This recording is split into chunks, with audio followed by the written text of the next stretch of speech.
What if I told you America's fourth largest city was literally built on swampland by two brothers who had never seen the place before they bought it?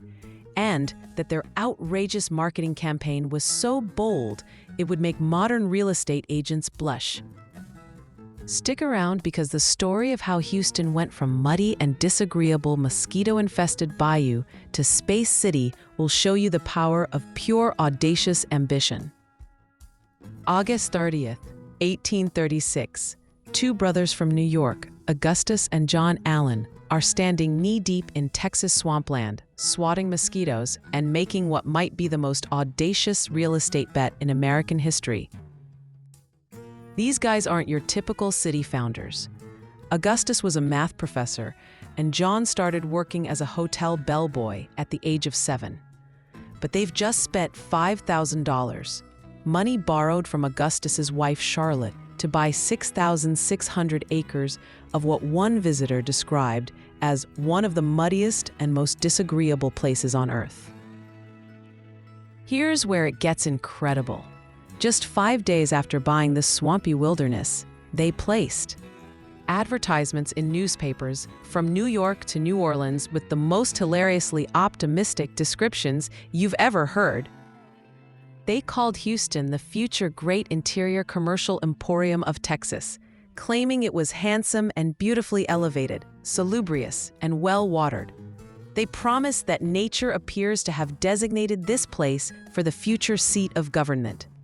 Remember, this is a place where pigs clean the streets and visitors complained about sinking into the mud. But the Allen brothers had a vision that was bigger than reality. Their smartest move? They named their city after General Sam Houston, the hero of Texas independence, betting he'd become the first president. When he won, they had the ultimate celebrity endorsement without even asking. Then came their political masterstroke. John Allen, who got elected to the Texas Congress, promised to build a Capitol building for the new republic, completely free. "Just make Houston your capital," he essentially said, "and we'll handle the rest." It worked. For 2 years, Houston was the capital of the entire Republic of Texas. Politicians, diplomats, and fortune seekers all flocked to their muddy little settlement, turning their impossible dream into a boom town. Success came with a price. In 1838, just 2 years after founding Houston, John Allen died of yellow fever at the age of 28. He never got to see his muddy village become a great city. Augustus lived to see their vision start to take shape, but family feuds and health problems eventually drove him away from the city he co-created. He died in Washington, D.C. in 1864, far from the Houston that had grown to over 2,000 people.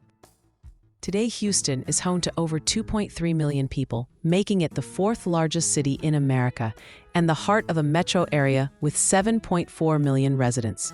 From NASA's Mission Control to the world's largest medical center, their muddy and disagreeable swampland became exactly what they had promised, a thriving commercial hub.